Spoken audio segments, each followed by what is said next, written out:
My name is Sophia. I am 65 years old. I live in a quiet village in the hills of southern Italy. I share a tiny cottage with my husband, Marco. Our home is simple, with stone walls and a roof that leaks when the rains come heavy. Life has always been a struggle for us. We toiled from dawn to dusk, but the coins we earned slipped through our fingers like sand. When I was young, everyone warned me against marrying Marco. They said he was from a poor family with no land and no prospects. My parents pleaded with me to choose someone else, someone with a farm or a trade that promised security. My sisters whispered that I was throwing my life away, but my heart belonged to him.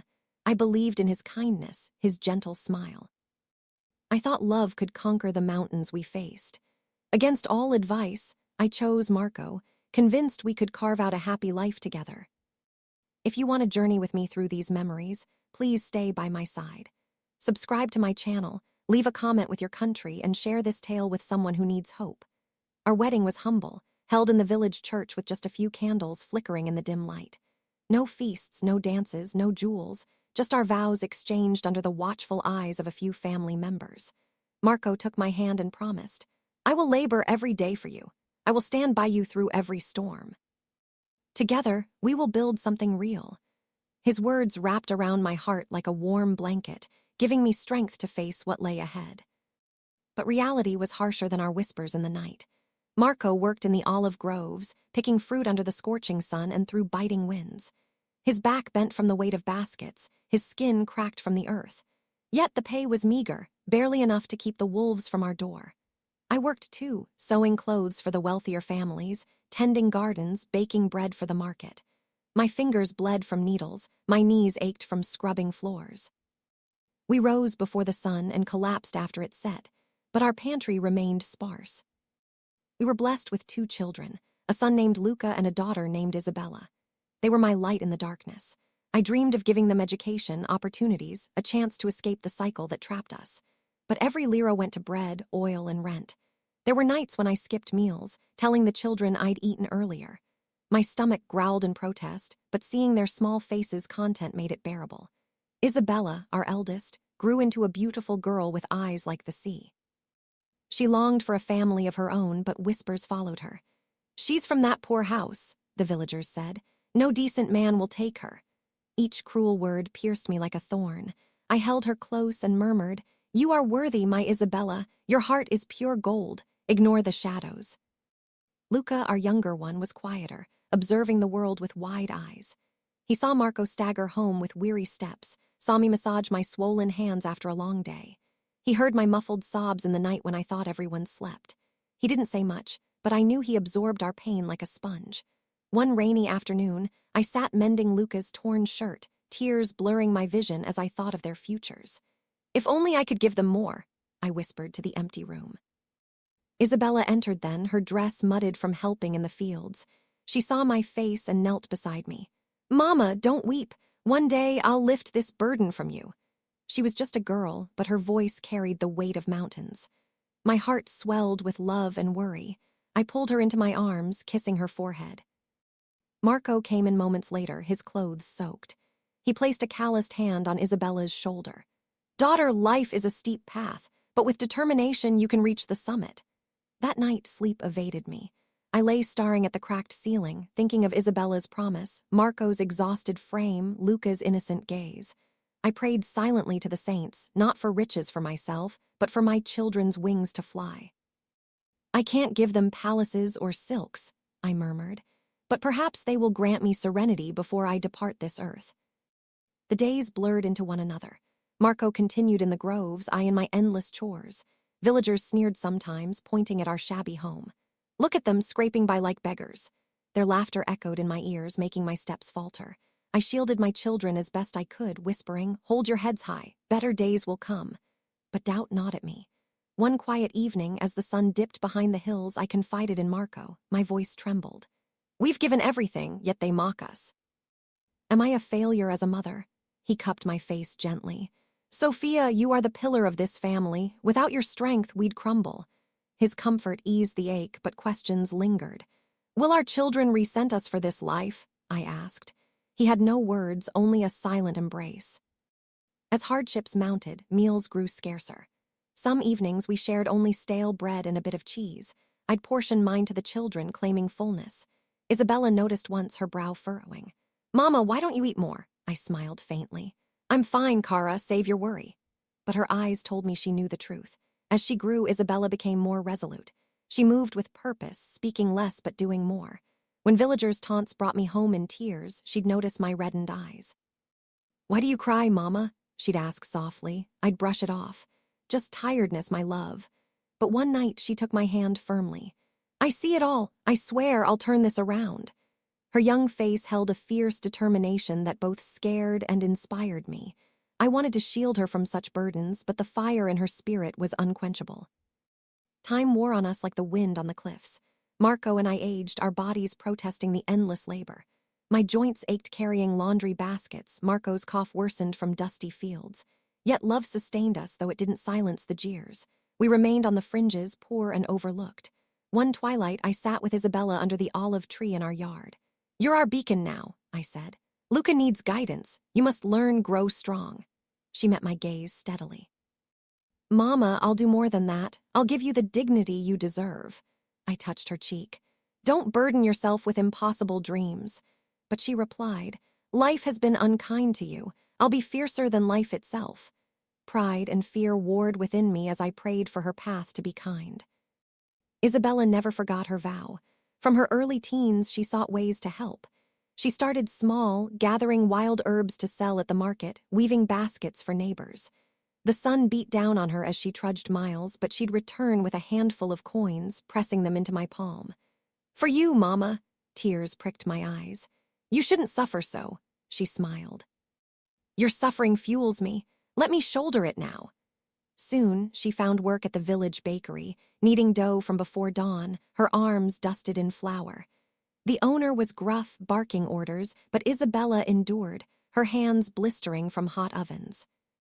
I soothed them with oil one evening, whispering, "You're sacrificing too much." She shook her head. "For you, I'd walk through fire and emerge renewed." Weeks turned to months. Isabella took on more, helping at the local vineyard, mending fences, even tutoring younger children in reading for a pittance. Exhaustion lined her face, but each time she faltered, she'd glance at me and press on. "Your tears are my spark," she'd murmur to herself. At night, while we slept, she'd borrow tattered books from the priest's library, poring over them by candlelight. She studied commerce, farming techniques, stories of women who built empires from nothing. I'd wake to find her asleep over a page, and my heart would ache. "Rest, Isabella," I'd urge. She'd reply, "I'll rest when I've triumphed." Marco watched her with a mix of awe and concern. One stormy night, he said, "Daughter, I've toiled like this my whole life, and it broke me. Can you truly defy it?" Isabella's eyes blazed. "Papa, you fought solo. I fight with Mama's pain in my soul. That makes me unbreakable." Marco nodded solemnly. "Then forge ahead. May you succeed where I stumbled." After saving scraps for months, Isabella took a leap. She bought seeds and planted a small herb garden behind our cottage, selling the harvest door to door. Rain or shine, she tended it, her hands caked in soil. Some days brought profit, others loss from pests or thieves. But when she returned with extra coins, she'd lay them before me. "Seeds of change, Mama," I'd whisper. "One day they'll bloom into forests of pride." Time wove its thread. Isabella's friends urged her to play, to dance at festivals. "My youth is for my family," she'd say. "Mama gave me everything, now I'll repay." Laughter met her words, but she remained steadfast. Failures came, a bad crop ruined by frost, a dishonest buyer who vanished with her goods. She'd return defeated, fists clenched. "They tricked me, Mama, but they won't douse my flame." I'd hold her. "Your spirit will illuminate the darkest paths." Undeterred, Isabella expanded. She bartered for a cart, turning it into a mobile stall for herbs, jams, and handmade soaps. From dawn to dusk, she hawked her wares in the village square. Customers trickled in, some scoffed, others bought. When profits grew, she invested in better tools, learning to negotiate fiercely. One crisp morning, I visited her stall. Seeing her stand tall, bargaining with confidence brought tears. "You're weaving magic from threads, my girl," she beamed. "Mama, this is just the gateway to your tranquility." Challenges persisted. Rival vendors spread rumors her products were inferior, her prices unfair. Losses mounted, debts loomed. Isabella returned home weary but resolute. "I won't yield. Mama's sorrows are my armor." Gradually, her efforts bore fruit. She opened a tiny storefront in the village, stocking goods from local artisans. Word spread. That girl is reliable, innovative. Customers multiplied. She hired a helper, then two. Whispers shifted from mockery to admiration. For the first time, change rippled through our lives. Villagers who once sneered now nodded respectfully. "You've nurtured a wonder," they'd say. I'd reply inwardly, "It's her unyielding will." Luca benefited too. Isabella funded his schooling and suitors began noticing him, though he was shy. Our home improved, a new roof, fresh paint. Isabella arranged a match for Luca with a kind girl from a neighboring farm. Their wedding was modest but warm, filled with laughter. Luca hugged Isabella. "Sister, you've rewritten our fate." That night, Marco and I sat by the fire. "See, amore, Luca's settled, Isabella's ascending, our tale is transforming." He smiled. "Thanks to her unbreakable vow." Yet Isabella pressed on. "This is merely the dawn," she'd say. "I won't cease until your tears are memories." Her business flourished, expanding to nearby towns. She innovated, blending unique teas, crafting essential oils that drew buyers from afar. Her name echoed. Isabella the entrepreneur, risen from humble roots. People sought her counsel on starting ventures. Those who once shunned us now brought olive branches, literally, with gifts of oil and wine. "Pardon our blindness," they'd murmur. I'd respond graciously. True worth shines through perseverance and compassion. Isabella's heart opened to love amid her ascent. She met Alessandro, a thoughtful carpenter with a gentle soul. He admired her drive, not her growing wealth. "Your spirit captivates me," he told her. One moonlit evening, Isabella confided in me. "Mama, Alessandro brings calm to my storm." I squeezed her hand. "If he nurtures your peace, he's a gift." Alessandro visited often, treating me like kin, helping Marco with repairs. I prayed for their union, that Isabella might know joy beyond duty. When Isabella announced her intent to marry, she insisted, "It won't be plain. This day will honor you, Mama. Let the world witness your triumph." Preparations unfolded. A grand hall in the village square, adorned with flowers from her gardens, lanterns twinkling like stars. Guests arrived from valleys away, friends, merchants, even former detractors. As I entered, arm in arm with Marco, heads turned. Whispers hushed, eyes averted from those who'd scorned us. My dress was elegant yet simple, but I walked with quiet dignity. Isabella approached, radiant in white. "Mama, today celebrates your resilience. You've birthed my strength. Now I crown you with respect." Tears streamed as I embraced her. "You've fulfilled dreams I dared not voice." The ceremony overflowed with music, dances, feasts. Alessandro vowed eternal partnership, villagers cheered. Guests approached me afterward. "Forgive our past follies, your daughter is a beacon." I smiled serenely. "Peace is my reward, no grudges linger." Post-wedding, Isabella's empire grew, a chain of shops, partnerships with farmers, even exports to cities.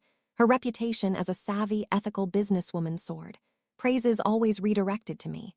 My mother's endurance forged me. Alessandro supported her, building their home into a haven. Soon, I cradled my first grandchild, a giggling boy with Isabella's eyes. "From hardship springs legacy," I whispered to him. Luca's family thrived too, his wife bearing twins. Visits filled our cottage with chatter. "You taught us patience, Mama," they'd say. "Isabella gifted us elevation." As silver threaded my hair and frailty crept in, contentment enveloped me. One serene evening, I beckoned Isabella. "You've bestowed oceans of serenity far beyond my pleas. How did you bear such loads?" She kissed my forehead. "Your silent strength, Mama. Each tear I witnessed ignited my resolve." Marco joined, eyes misty. "I feared I'd doomed us, but you've proven love's alchemy." Isabella embraced him. "Papa, you laid the foundation, I built upon it." Twilight years, no dread shadowed me. I'd witnessed vows honored, lives uplifted.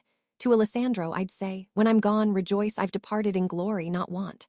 On my last birthday, kin encircled me, Isabella with her brood, Luca's lively clan. Laughter echoed, stories flowed. "This is my fortune," I declared. "Not riches, but bonds unbreakable." That night, alone with Isabella, my voice faint. "Recall your childhood pledge." Tears glistened in her eyes. "Every syllable, Mama." I smiled. "You've exceeded it, gifting a legacy eternal." As eyelids grew heavy, peace washed over. My final breath carried, "Love endures eternally." My family mourned, but with gratitude, not despair. Our narrative wasn't of destitution, but of a mother's devotion and a daughter's unyielding oath, a testament that from ashes, empires rise.